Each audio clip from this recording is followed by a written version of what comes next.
Yo, are you so dialed right now? I'm not even going to engage with that statement. What is up, fam? Welcome to another episode of the Fueling Fire podcast. We are on season 2, episode 2. There we go. And we are talking about topic 2 in our 10 Points Happier. So if you are in our 10 Points Happier program, or you're just somebody who's looking to make their life 10 times fucking better. Mm-hmm. Why is it always 10 times better? I don't know. I feel like that's just like exponentially. Easy, it's like, yeah. It's like a decimal point. That could be yeah. why. And it's like a nice solid number. So if you're like little OCD like I am, you're like, 10. That seems like a nice number. So, I mean, for the 50 minutes that you're going to listen to this, you're going to get 10x out of your life. So, you're welcome. Thank us later. Not now. What are we going to talk about today? This is one of my favorite weeks of 10 Points Happier. So, I wonder why. I know. For those that don't know, you live your life in you can't give it away yet. So just shush. But for those of you that don't know, 10 Points Happier is a 12-week program. Right now, we just finished up week 2. And yes, it is my favorite week because we're talking all about fear, which is something that shows up really frequently in my life. 24/7? 24/7, 365. And I think it's really cool to not only just change the viewpoint, I guess, on not necessarily like eliminating fear from your life, because I have pretty much come to the consensus that probably isn't going to happen in my time here. But I think it's also the fact that we're not trying to have that happen, but really kind of changing the relationship that we have. Give me your bubble. Changing the relationship that we have with it so that it doesn't really become this like cement wall for me and hopefully for other people, but actually helps us get to where we want to go. Sick. Oh my God. I've had 2 new words as of recent, sick and dialed, thanks to Alex Che for sure. But I love you, Alex, but Gary's very annoying when he says them. You're so not stoked right now. I'm so not stoked right now. All right, real quick, story time. So I was buying a snowboard, and this guy is just like the epitome of like you go into a snowboard shop, and he's living that life. Mm-hmm. Like came straight out of Rocket Power for those of you born in the 90s like myself. Rocket Power is the beach. Or another. Let's go back for a few more decades. Keanu Reeves in is it Point Break where there's one movie where Keanu Reeves is like total like dude. Like Surfer Bro. Yeah. But winter style. Yeah. Just total deadhead. And so anyways, this guy I'm buying the board from, he's that person. And I buy the board and he's like, dude, come here. He's like, you're so stoked right now? And I'm like, yeah, I mean, I guess I'm pretty excited. I'm buying a board. He's like, no, dude, you're so stoked right now. I'm like, yeah, I guess. And so we go a little bit further, and like, he's like, dude, let me do one more thing I gotta tell you. Like, dude, you're gonna find out that this board carves so much, and when you do, you're gonna be so stoked. So, anyways. I feel like when he said it, like his hands were on your shoulders and you guys were like really close to each other. I wasn't there, but so stoked. And you're just like, yeah. Just hypnotizing me. Mm-hmm. So I feel like you always try to do that to me. Stoked. Hailey, you're so stoked. You're so stoked. Right I'm now. like, no. You're so stoked to be listening to this podcast about fear out there, fam. To like the 2, 3, 4 people that listen to it currently. You know what? Gotta start somewhere. Yeah. We'll grow this year. This is the year of connection. The year of connection. I like it. Yeah. And passion and creativity.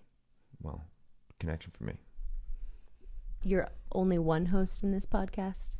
There's a second host. Yeah, I said for having me. Passion and creativity. I like it. Boom. And if we bring that with connection, it's just going to crush. I guess we'll see. All right. Fear. Stoked. So we're going to break down types of fear, how fear prevents us, and how to at least minimize it, or at least use it as a navigational Beacon. compass. Navigational compass. Yeah, no, I said it right. I feel like it's beacon. Sure, orientation.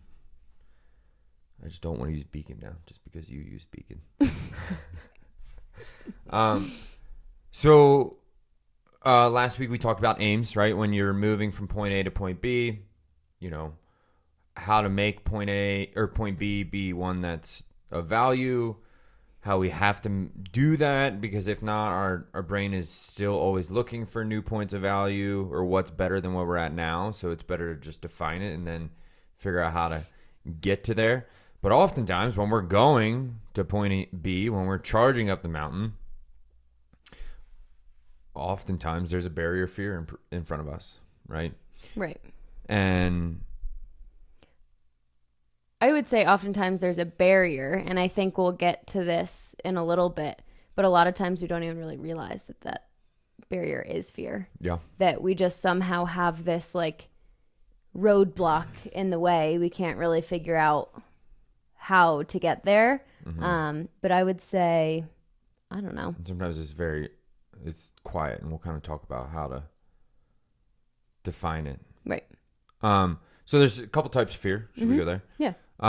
You know, we have obviously our immediate flight, freeze, reactional fear that, you know, you're walking down the street and, you know, you hear a loud bang and your brain immediately stops thinking about anything else that you're doing, and it goes solely to identifying, you know, what was that noise, and then, you know, hopefully it's just it's a truck hitting a pothole, right? That's the noise, right? And then you go back to thinking about whatever it is that you're thinking, right? There's obviously that. But then... And there's a purpose for it, obviously. Yeah. Like, I think we can all agree that there's survival purposes for why fear exists. Yeah, yeah.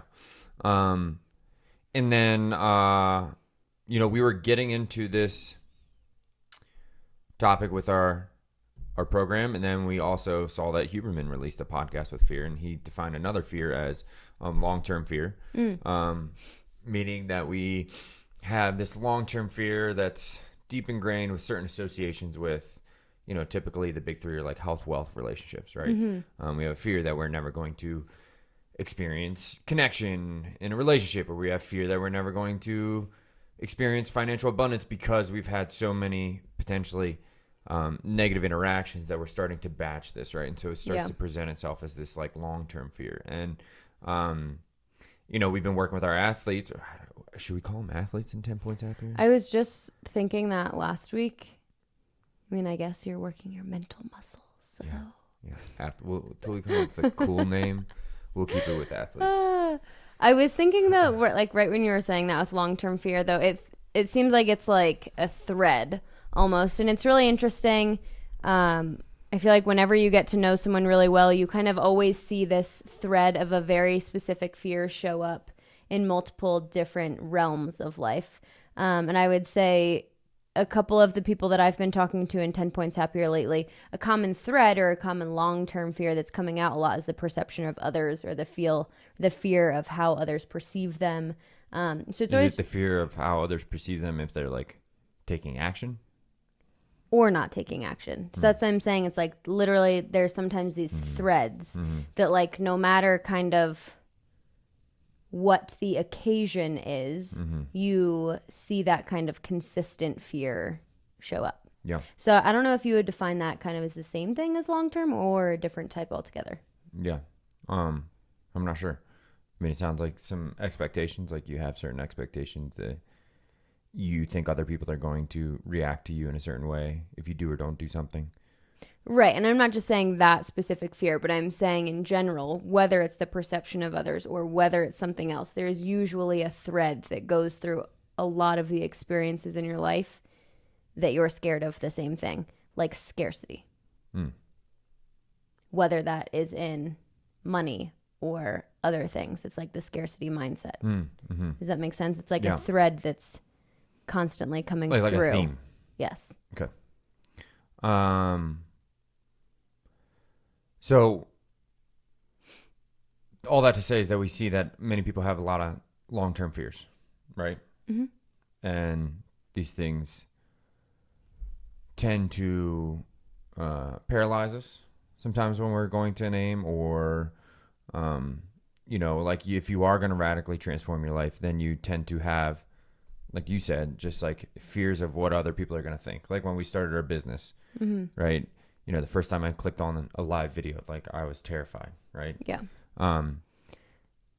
I think you'll see it's fight, flight, or freeze, though, in any of those situations where it's like fight being really defensive in some sort of reaction. That's kind of like your fear defense that's coming up. Flight is like just avoiding that circumstance or situation altogether. And then freezing, like paralysis by analysis, just like not doing anything. So where are we going with this? There's 3 different types. So we're kind of talking how there's the initial one where it's like our survival instinct of fear. I'm laughing at myself. Why? Just because I totally had a space cadet moment, but that's okay. Gotcha. We're moving forward. I'm not going to let fear Do you need me to fill you in on the other ones, or you're good? No. And then, so we had flight, flight, freeze. We have long ingrained fear, which is like associations with like long-term patterns and believing that these, deep ingrained limiting beliefs. Right. And then the third one is trauma. We'll focus on the first two. Yep. Yeah. I think it's just safe to say that third one, talking to someone who is specialized, a little more specialized than we are, is the good person to go to. Yeah, for sure. All right. So there's the different types of fears. And, ultimately what I find, and you can kind of correct me if I'm wrong, is that a lot of people let their fears rule their life in a way that they don't know. And because they don't define it, it kind of lives in this emotional realm, right? Like it lives in this, like I think of something or I see something in my viewpoint, or I see something happen in reality, and that creates an immediate fear response because of my previous associations or beliefs around that thing. And I just have that fear response, and I don't really define like what it is. It's just a much more reactionary fear-based thing that kind of every time keeps sparking up every time there's a little bit of fear. It's kind of like focusing on that immediate present emotional state. Is that what you're saying? Like, yeah. That it's like such a hyper-focused state currently that it's really hard to kind of take that reflection, future or past, of kind of where it's coming from. It's just, that's and similar, like you were just saying, when the car, like hearing that sound, that's kind of the purpose of fear, is that it literally brings you into that moment. And that's why it's so hard if you let that happen consistently, because then you really don't literally have the mental capacities to utilize the past as something that you can reflect upon and learn on, and have that future to like actually want to look forward to, because your body is literally like, you're this so is in the all present I can do. that you're very problem focused. Yes. Not outcome based focused. Like you don't have the capacity to think of like, all right, how is this certain thing feeding into my big outcome? Like, is it possible to change my outcome? You're like, no, I just got to solve this one problem. It's right. like the plugging the holes at the bottom of the boat type thing. Yeah. Gives you a soda straw view of the world. Thank you, Huberman. That was a really great visual tool. Yeah, for sure. Do you want to just kind of... you got it. Do you want to say it? No, you're definitely better at describing it than me. Just that, when we're in a fear-based state, again, it can be a reactionary one, or it can be us dealing with something it's a long-term fear. And when we're in a fear-based state, like something happened, like, oh my gosh, like another date went terribly or something like that, and all of a sudden you clam up, you get into this fear-based state, you start to get into a soda straw view of the world, right? And you're not looking at the big grand outcome of, like you said, how can I analyze what has gotten me here, what behavior patterns keep arising, how can I eliminate these? You're like, no, the problem is I'm never going to get healthy, right? Yep. I'm the problem, right? We kind of start into that drowning. Yeah. Self-talk, Yeah, and get really wrapped up into it that we can't even see, like, if we've made progress in the past or what positive actions we've taken to get here. Or even just, have we had any small wins in the past that, like, we can recall to say that, like, look, that's not going to define who we are, right? We can only see that one error that one mistake, and we're drowning in it. Right. And I think we'll kind of talk about that towards the second half of the episode, is really certain things that we can do that do allow us to get us out of that present kind of more panicked state, and what's going to actually like help alleviate that in general. But before we can even move to what we're doing about it, we have to have a full understanding of what fear is, why it shows up, and how to kind of like see when it's present in our body. Yeah. And I think it gets to defining it. I think oftentimes we don't fully formulate or define what the fears are. Like we just let them happen to us. We let go into that problem-based mode, viewpoint, soda straw viewpoint of the world, and then we let it plague us until it just naturally subsides, until the sun comes up tomorrow, right? And we move forward. So I think instead of one way that they discuss that is proven to eliminate fears is to expose yourself to them more frequently, right? The more we expose ourselves to them, the less fear-based response we'll have. And one way that you can do that is to define them, right? Write them down. Like, what is my actual fear? Like, fully formulate, right? I've always had fear, and I think many men have this feeling, and obviously many women too. I just say men because my immediate circle of it's the people that I experience you talk live to. in. Yeah. And, a lot of guys, people that I talk to about this happen to be men, have feelings of like, tomorrow, tomorrow I may just lose all capability to provide, right?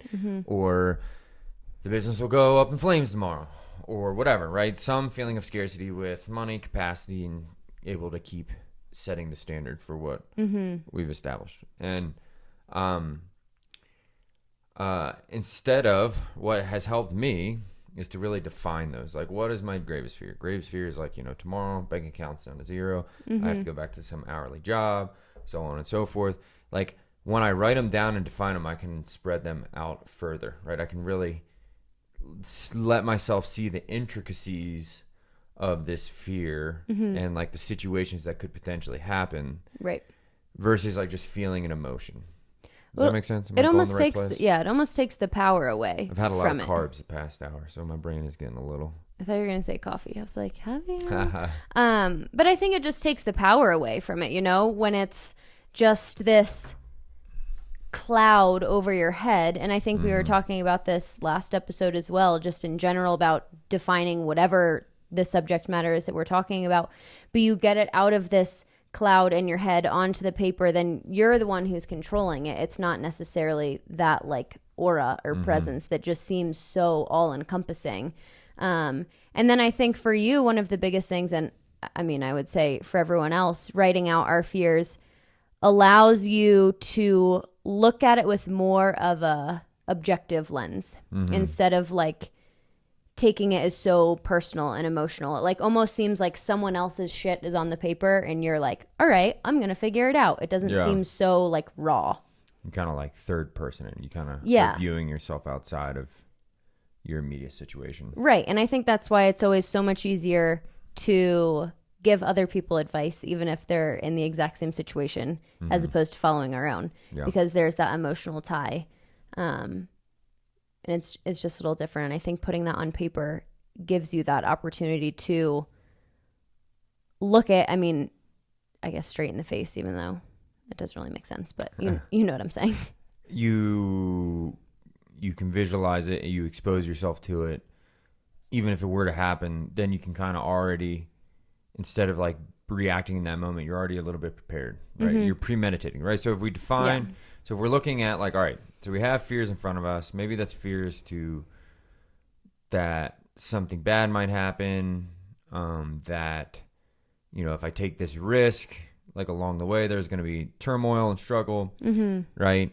The best way to get yourself mentally prepared for those fears, or to even, if there is a pit, you're trying to get to the other side of the mountain, but there is a pit, but you can't fully see it and it looks cloudy, right? There's a bunch of fog in it. If you define it, you're at least exposing yourself to it before it happens. And then you can start to constructively think about, A, how could you prevent it to happen? And B, how could you repair it if it did happen? And when you do that, when you really sit down and think about it, right, you can, to prevent that happening, you're like, well, how do I do that? Well, okay, here's these very clear X actions that I can take to create a lot more clarity. So a story for me, like I've done, when it comes to financial stuff, I've done kind of more of a passive way, try to like automate it a little bit more, not be so involved. But I realized like I need a little bit more like mason jar style approach. Like here is this exact amount here, here's this exact amount here for this cause and reason, right? To just eliminate the fears of what if, right? Like I know exactly where is what, and as long as I stay within this boundary, like all the other stuff is going to be okay, right? And just because I simply didn't have that concrete plan, like I've always have this fear, even though the money's not going to run out, we're not going to run out of money, and 2, 3, 4, 5, 6, we could go a whole year or more if we wanted to. But you still have fear still there, right? You just, because it's not defined, you're not like super clear of what tomorrow is going to be or where the allocation would come from. So for me, writing out my fears, writing out what's the worst thing that could happen if the business imploded tomorrow. How could I prevent that, right? Coming up with clear plans, coming up with different pockets of money to create more cushion and repair. If I had to repair, like what would the first base of action look like? And it becomes a lot clearer. Like, oh, like if it happened, like I'd figure something out, like it'd be okay. And I can also get a little bit clearer. I can define the unknown. I can define the fear a little bit better, so I can have a little bit more proactive plan to get rid of it. Yeah. Yeah. Is that a good way to? Yeah, I am curious, just on. Whoa, buddy. Whoa. Just on the differences. I mean, you and I have a lot of personality differences, and I was talking to someone about defining our fears, and the same thing kind of came up for us, and I would just be curious if it came up for you too. Did you have any emotional response to defining your fears that you weren't anticipating? I guess that's a vague way to ask it without giving you the answer. Any unexpected emotion? I mean, I had the same ones that I typically have. Like, okay, what were they? And you expected those to show up? Like when I defined my fears, I just had the same kind of feelings of like panic and scarcity and lack of abundance. Do you think that's why a lot of people avoid doing that? Avoid doing what? Defining their fears? Yeah. I don't think that's why. I think it's that fear is a check engine light. It's there to warn us of potential danger, but it's also saying like, hey, if you can overcome this fear, there's a lot of opportunity to be gained, right? Like if you can overcome this deep ingrained fear, like your life's going to be a lot better. Do you think you yourself hold it? Something that I found that I didn't really understand until I kind of went through this practice of really trying to define things was actually having a fear of opportunity. Did that show up for you? It was almost like putting them down on paper and having the ability to control it, almost like taking away the like voodoo-ness of it, like gave me too much power, and I didn't like that. Like the opportunity was almost a fear in and of itself. Does that make sense? I don't really know how to put that into words. Yeah, I can kind of see where you're going. I'm not quite sure how to define it either, but you're saying like the thought of actual opportunity of accomplishing these fears created more fear. Right, because it was like, oh shit, now I like know what I can do about it, which means I need to do something about it. Fear of like I actually have to do the shit now. Yeah. So it's kind of like holding yourself accountable. Yeah. I guess that's one way of saying it. That was something super interesting that I like really was not anticipating coming out of the experience. It was like I figured that putting them down on paper and defining them would give me that same kind of like, oh my God, I'm scared of a lot of things, which let's be real, I already knew that was going to happen.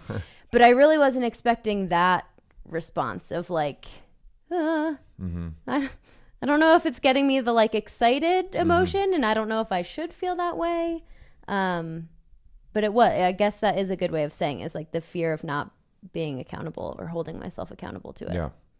Yeah. And I think, where we can kind of take this into next is my fear is not from the potentialities of what could happen of taking risk.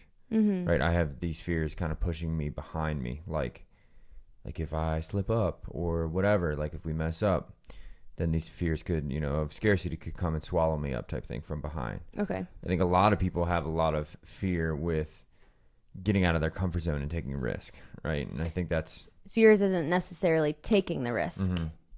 It's what would happen, like, once you take the risk? Is that what you're saying? Yeah, it's like, or if I fail, okay. Right? It's not preventing me from taking the action, but it's like, oh shit, if I fail, like this could happen. Would you say it's preventing you from appreciating the action, or like... Appreciating the journey? Yeah. It can definitely hinder it for sure. Like it's just something you're constantly thinking of, or...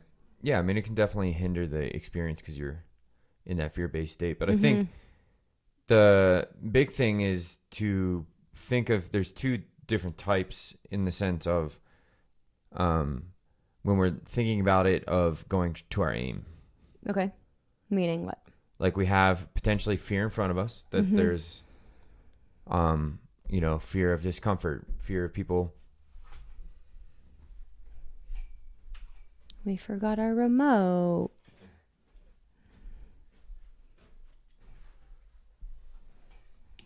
There's the fear of, what if I take this risk and I fall flat on my face and or people think of me this way, or I go broke, right? So then they don't take the action, right? Like they don't move forward, right? It prevents them. They're very risk averse, right? And so, there's the fears of that prevent you from moving forward, and the whole goal is to at least take those fears and move them behind you, right? So they can fuel you forward to keep taking action, right? So, it's not that we've taken risks with all-terrain and jumping in. It's never been like, I'm not going to take risk because of the feelings of scarcity or, something bad might happen or whatever. Yeah. Right? I've just allowed those fears to push me from behind. And now managing them also helps with defining them and stuff like that. But for this specific thing, I wanted to discuss how many people out there don't take risk on doing the things that they love or they want to do because of the potentialities of failure, right? That they don't move forward. So the goal is, if you can define them and think about how you would prevent them or repair them if they did happen, right? That can help you expose yourself to the fear, and then you can start to weigh in the cost of inaction. Right? And so the way you do that, or the way you move those fears that are in front of you, blinding you or paralyzing you, freezing you from moving forward, is to define them, think about how you'd prepare and repair, prevent and repair, and then also define what's the cost of inaction if I don't do this, right?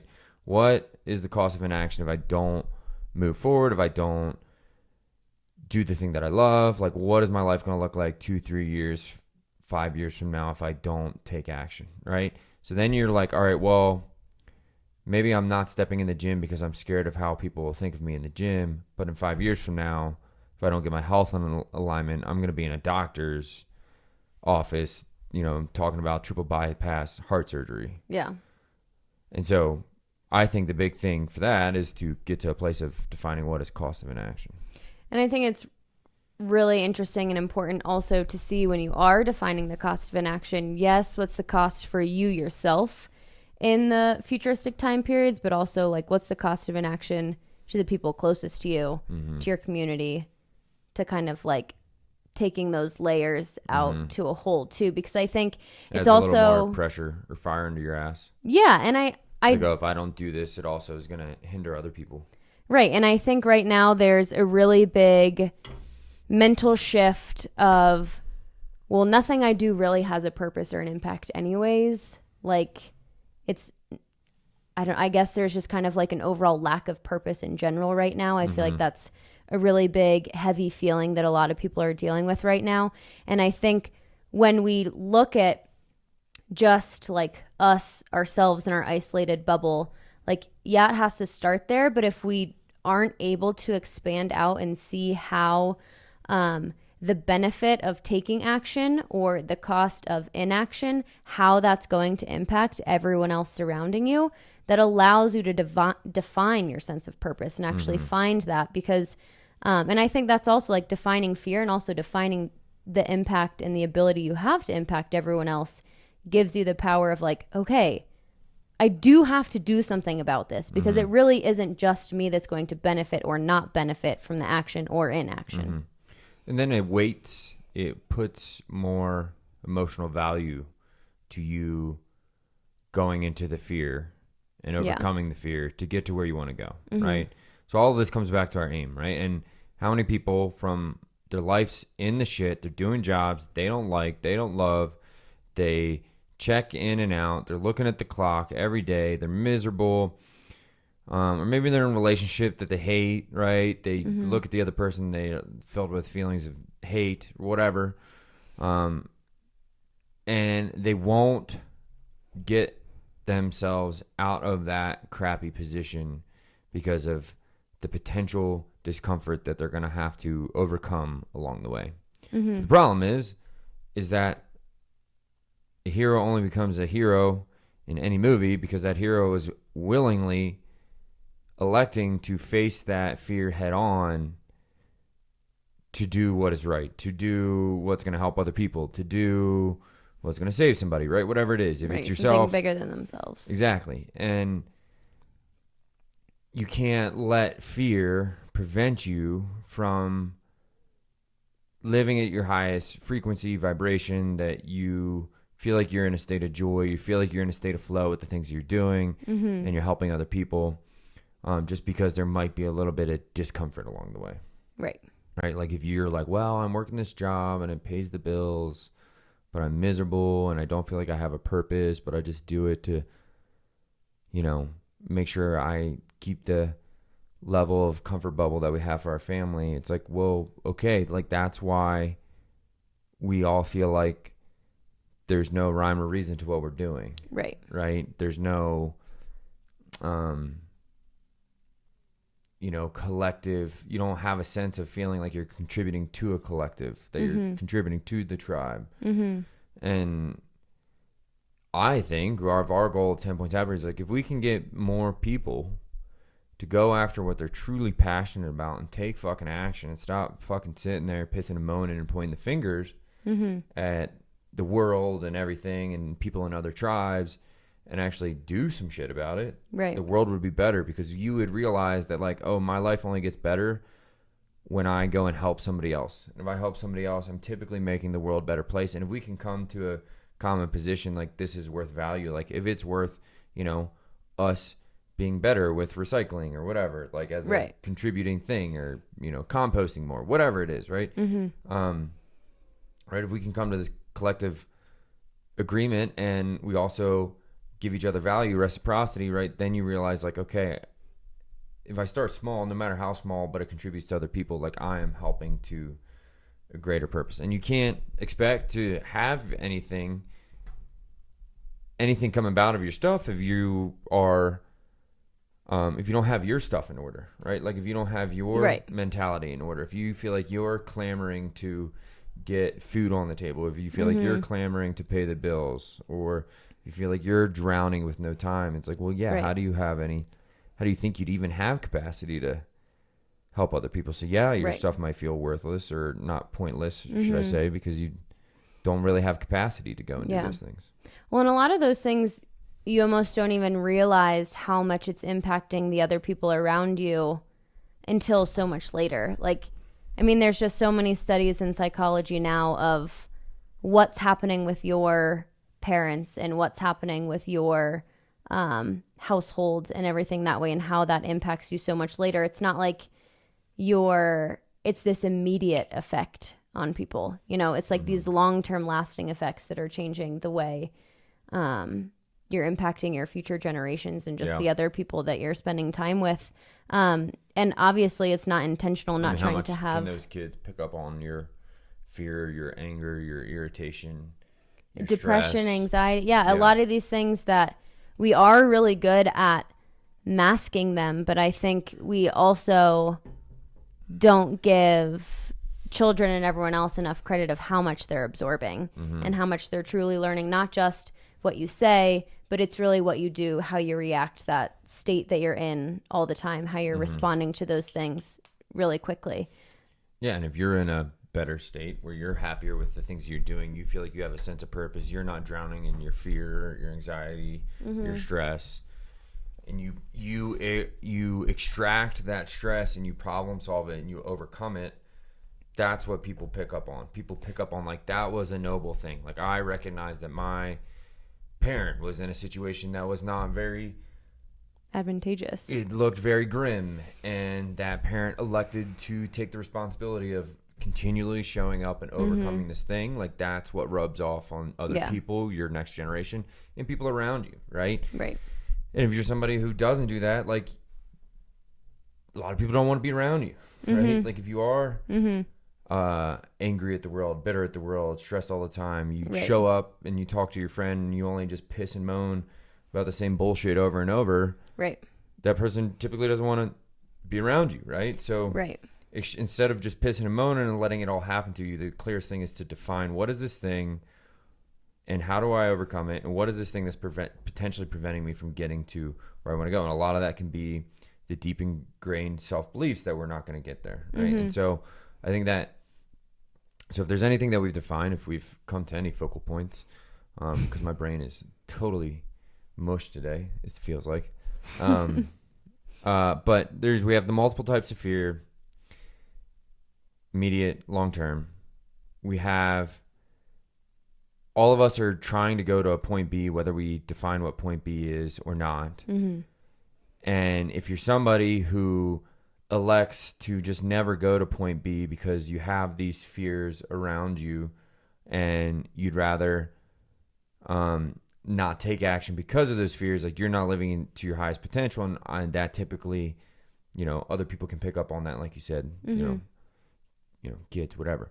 So the key is to extract the fear that's preventing you from getting there, letting that fear come behind you, and then from there, if you can at least get into action potential where you're like, all right, I know where I want to go and I have the fears behind me fueling me, then you can start to also address the fears that are pushing you from behind you. Like, so for me, scarcity, right? Like, now I'm still taking action. I'm moving towards point B that are my desires, right? And now I can come back and try to address some of this long ingrained pattern behavioral fear. And how we do that is, again, defining what the fears are to expose ourselves and then replacing it with a new narrative. Right. I think you had some words you wanted to. Yeah, I think it's just really important that there's basically kind of two phases. And I would say this really has to do with fear, and it has to do with any sort of mental rewiring or behavioral rewiring, any kind of association that we're going to try to change within us, is that we can remove this stimulus, so remove this fear, or diminish, take away the severity, kind of like dampen it down. Can we say real quick, the dampening down? Why we say diminish the fear is because it's like, if you expose yourself to the fear more and more, it's like a joke that you keep hearing. It becomes less funny and less funny, but not to detract. Like, that's why we write it down, define it, expose ourselves to it more. But then part two is that you have to replace it with something else, because it's almost like, I don't know, you think of it almost as this physical thing. Like, there was something else there. It was taking up this space, and we either diminished it, sometimes taking it all away, whatever it is, kind of depending on that situation. But then there's like something else there. And if we don't take the time to fill it with a more appropriate or positive association, then over time, it's like things just start to come right back in. And it was funny. It wasn't necessarily right about it's like if fear. If you remove the vase off the table, you need to put something else new on the table, in a sense. Well, I was just going to say, there's a really good example in a book I was reading. It was actually more about self-talk, but it has to do with this also, where it's like, if you move into a new home and you have no furniture at all, or like, say we're in here and we're like, we're going to replace all of our furniture. So let's just take everything that we own and put it in the garage. Like, the garage is not that far away. It's like not not super, super far. It's right there. So we could live in that for a little bit. And then eventually it'd be like, oh man, like I'm hungry. I want to sit down for a meal. Like I'm going to want to go get a chair. I'm just going to go grab the chair in there really quick. Like we're not bringing our old furniture back, but like, I'm just going to grab a chair. And then you go and you grab a chair and then it's like, but like, I kind of need somewhere for my plate to sit. So like, I'm just going to grab the table. And then it's just like one by one, your old behavioral patterns start to come back in because you didn't buy any new furniture. You didn't replace anything. I did not get that metaphor myself, but it was something that really, what was that from? It was from, That was a while ago. How we should talk to ourselves. What is that book that we have right downstairs? Bright red. I'll put it in the show notes because I'm going to forget. But that was like the most visual. No, it was like how the way we should talk to ourselves or something. What do I say to myself? What you should say when you're talking to yourself. Yeah.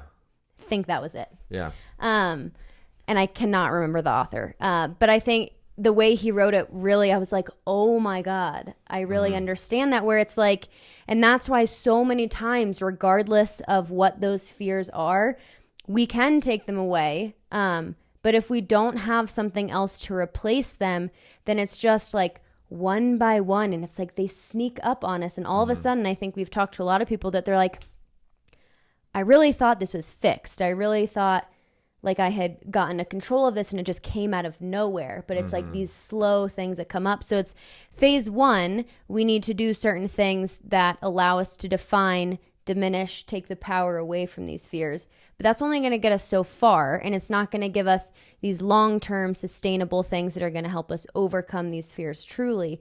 We have to bring something else that's going to be a positive association, something more beneficial that our brain and our body can actually utilize to take up that space. And if we don't do that, we're really missing out and putting so much effort into trying to overcome our fear, and it's not going to go so well. We have to bring in a new narrative. Right. We have to replace the old narrative, the old fear patterns, the old beliefs with a new narrative. Right. We need to write our own little blueprint. And how we've best been able to do that is saying, you know, I am in the process of becoming X, Y, and Z. Like, right. You know, if we can see when the fear comes in, ask ourselves, what do I want? Well, I want to create a life of abundance. Yeah. Okay.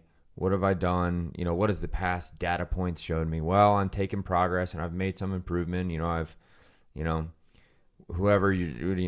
I've paid off my credit card debt and I've started putting money in my savings. Okay, there's some past wins. And then you can recite to yourself when those fear-based emotions come in, replacing it, saying, I'm in the process of creating financial abundance, right? That's kind of how you're exposed to the unknown. You're exposed to this trigger that kicks up those long-term fears. You recognize when the fear kicks in. You say to yourself, well, what do I want? I want to create, have a healthy relationship. Okay, I'm in the process of working on my bad behaviors that tend to ruin my relationships, right? And I think is that a pretty fair way to define like how to bring in a new narrative? Yeah, absolutely. And I think there's different tools to utilize for different people in different times. They're not always going to work the same way and for the same people. But I think that's, as with anything, there's a variety of different ways to bring in that new narrative. You just have to ensure that you're actually focusing on bringing it in, not just taking old things out. Yeah. And then the last piece to that is that you bring in the new narrative, but you also bring it in with the old narrative. Like it clouds it. It gets all mixed in. Yeah. I'm in the process of creating a healthy body or a healthy life for me and my family, even though I've struggled with dieting and my associations with food in the past. Yeah. That was what it's one thing to find your fears, another thing to replace it with a new narrative. We also need to still face the fact that, you've struggled with this and that's okay, right?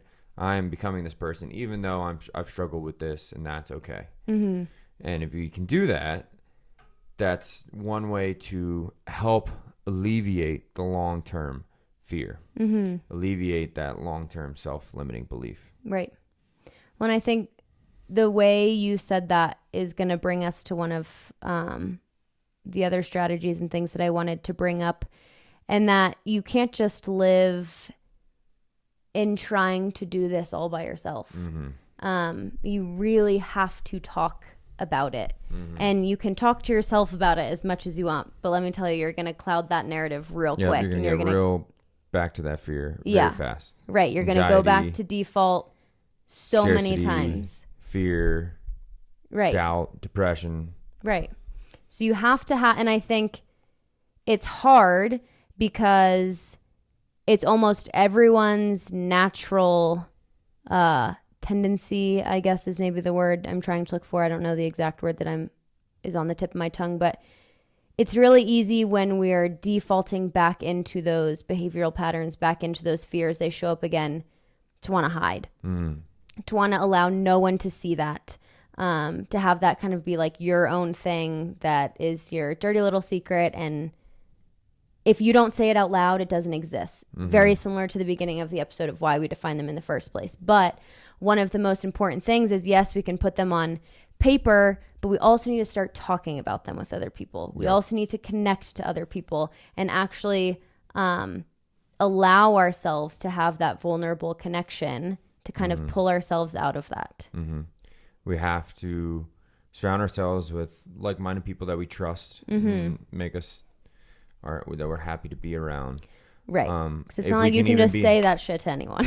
And if we can be, it doesn't even have to be somebody that you're going to the same common purpose, but if you can find a tribe of people going to the same common purpose, it becomes even more powerful. But it's shown that, forget the chemical, but if we do not have connection, even just the sheer fact of connecting with somebody, even if the sheer fact of connecting with somebody or not, we have this chemical that starts to build back up and create these fear-based states, right? That's why isolation is so detrimental to the psyche. Right. It's a form of torture for a reason. When we connect with people in our tribe, we have these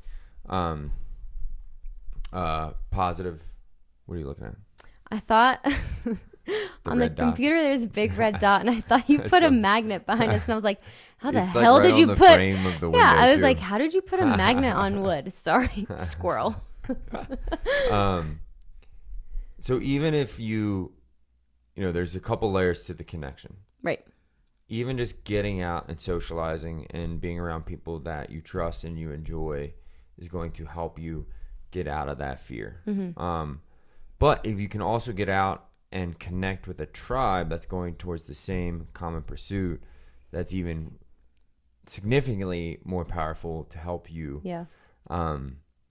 address this fear that keeps plaguing you, your self-doubt, so you can keep moving forward in a much easier, less fear-based response, more of a outcome-based response, viewpoint of the world, being able to see all the intricacies, the past, the present, the future, and how you can start to rewire things that you've done in the past to help you improve the future, right? It helps you get out of that so you can really start to look at outcome solutions instead of immediate problem solutions.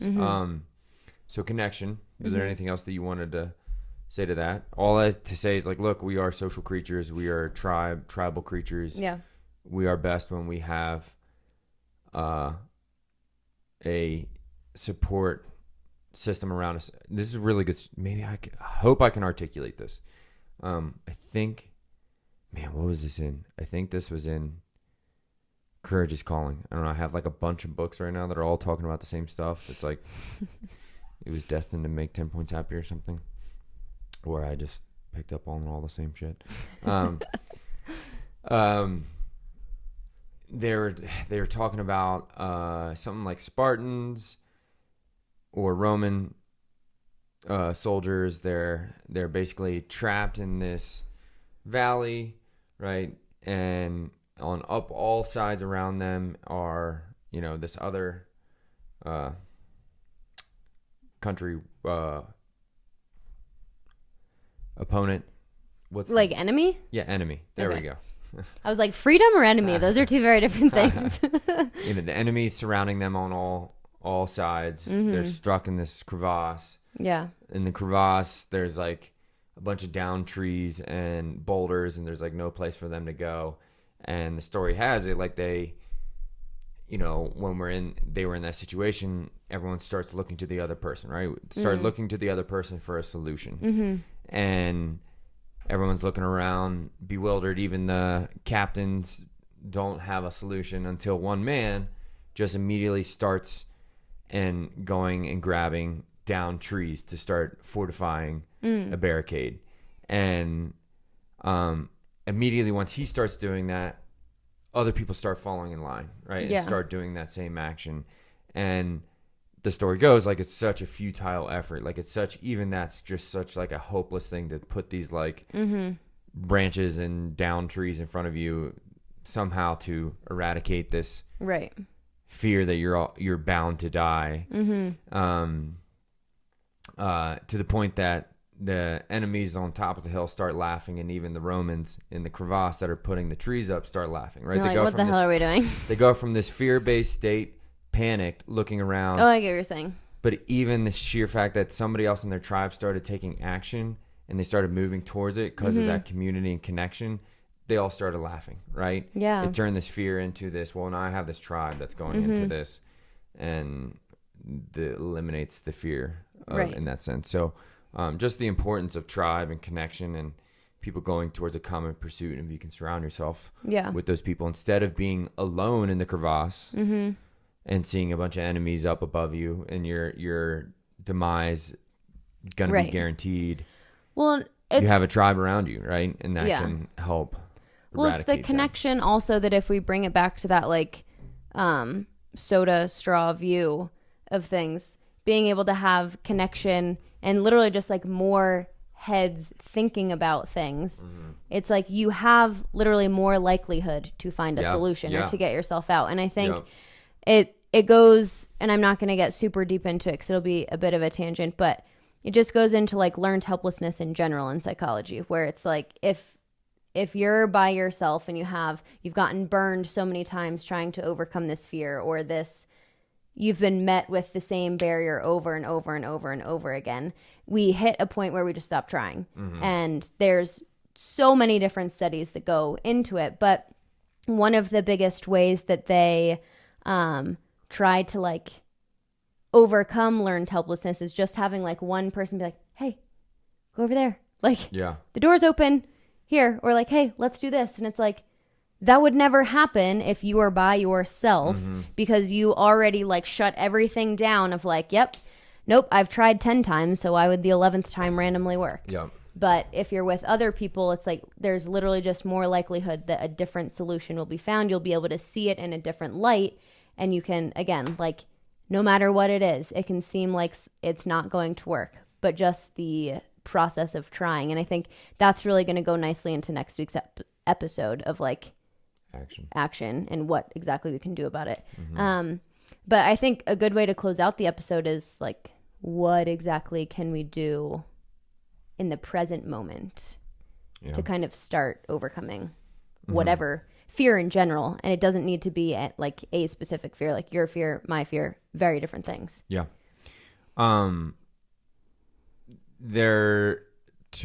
you're in the now, you're experiencing fear-based emotions, you're sitting there, you're spiraling, you're freaking out, you're thinking about why you're such a failure, why all this stuff. Catastrophizing.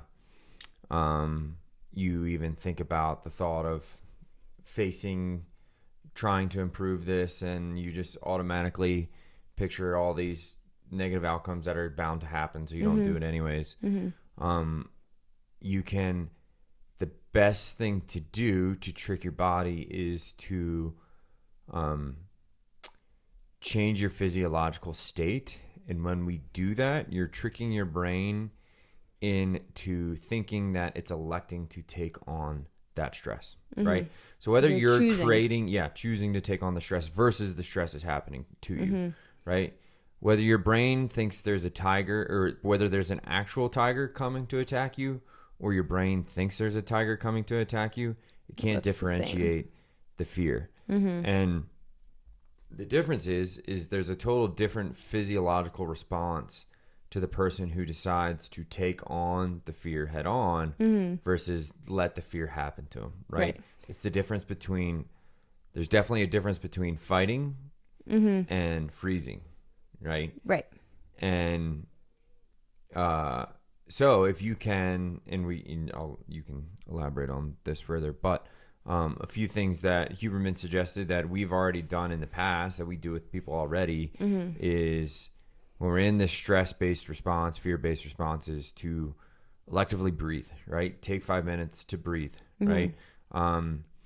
It can be something similar to Wim Hof, like more of like a full inhale, partial exhale. So for 5 minutes, right? Again, that's kind of like you're thinking of like your body's out fighting the tiger, right? Right. Your body's recognizing, all right, we're attacking this thing, right? It's like the similar breath that if you were running and running and running and running, you would eventually get to there. You're just kind of forcing yourself to get there. Yep.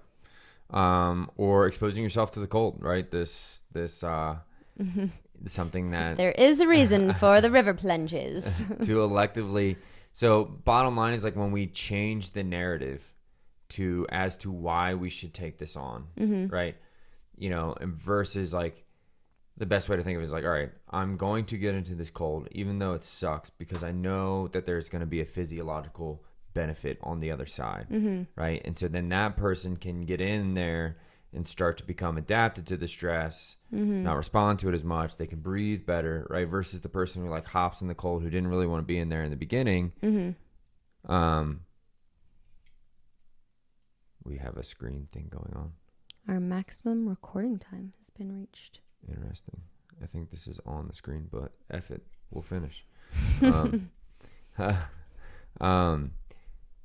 But if we elect to take on the fear and change the narrative in our head, we have a total different physiological response versus like stepping on attack and pulling away and out of that pain, versus like, if not that you should do it, but like versus saying like, I'm going to electively step on the attack, you can increase your pain tolerance a lot more. Right. Well, I mean, it's the same thing as like, you can take any sort of extreme thing where it's like, if you choose to jump out of a plane and skydive, that is going to be different than someone pushing you out of a plane with a parachute. Like, obviously, I think we can understand that those two things are different. But it's also, again, like you were saying, learning how to control your physiological response. Because when we get into that fear-based state, soda straw view, we can only focus on the fact that we can't breathe, our heart is racing, we have this like literally panic feeling, walls are coming in. That same thing is going to happen if you get into a stressful state. But when you have the conscious ability to choose to get into the cold water, to go skydiving, to do any of these other things that kind of perk up that same response, but you're actively thinking like, let me try to control my physiological response. And then that becomes your default system, that whenever you're in that non-controlled environment, your body is not going up here anymore. It's able to down-regulate naturally. Yep, 100%. Yeah, so to diminish fear, we have define it.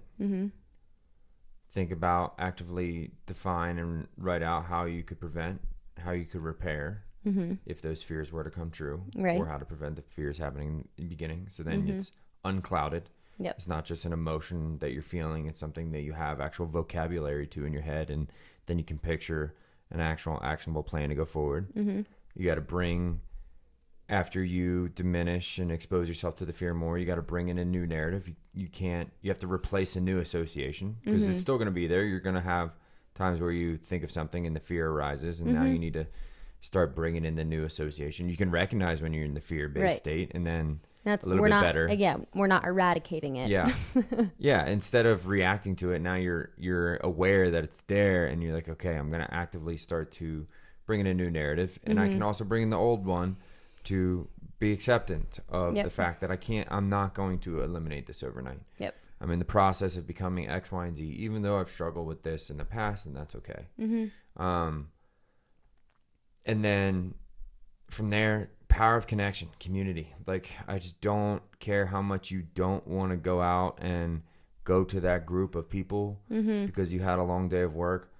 you need to go and do it, right? Mm-hmm. You need to prioritize weekly community connection Right. for your sanity and mental health, because you will, regardless of you do it or not, you're going to start slipping back into those old patterns, because the fear-based neurochemical is going to, or the, let's just say chemical, I'm not even sure what it's classified. I can't remember which one he was up. talking about. Yeah, but then it's also like oxytocin and serotonin are getting released when we're community going and doing those things, and we want those to be connect with present. people. If you can make it a tribe that's going towards the same common pursuit, and you can make it a tribe that you feel like you can contribute to, like that's you when have you really feel a sense value. of purpose and meaning and value. We're moving towards something, and we're part of something bigger than ourselves, and we're all trying to, help each other make our lives better, right? And then if you're sitting there at night and you're panicking, you're drowning, go change your physiological state. Hop in the cold, do some breathing drills, trick your body into thinking that you are taking this fear on, because on the other side, if I can overcome this fear, it's going to be better. And all of this to say is like, look, there's the best picture for me with fear is you're in a tribe and you recognize that there's a potential food source on the other side of this cliff. And below you is a big canyon. And you have to sit there and elect and decide, is this fear, is going through this canyon worth the risk, right? Is it worth that to get to that food source, right? Cost-benefit analysis. But here's the thing. With that same fear, though, oftentimes we just want to turn back around and say no and go back to our tribe and act oblivious to the fact that, well, you know what? You can avoid that fear now, but down the line, y'all are going to start starving, right? And a lot of people want to put the blinders on to, I'm just going to walk back down the hill and go hang out with my tribe, and everything's going to be all fine and dandy. Easier in the long run. Short term. Run. Yeah. Whatever, Yeah. Words. They're difficult.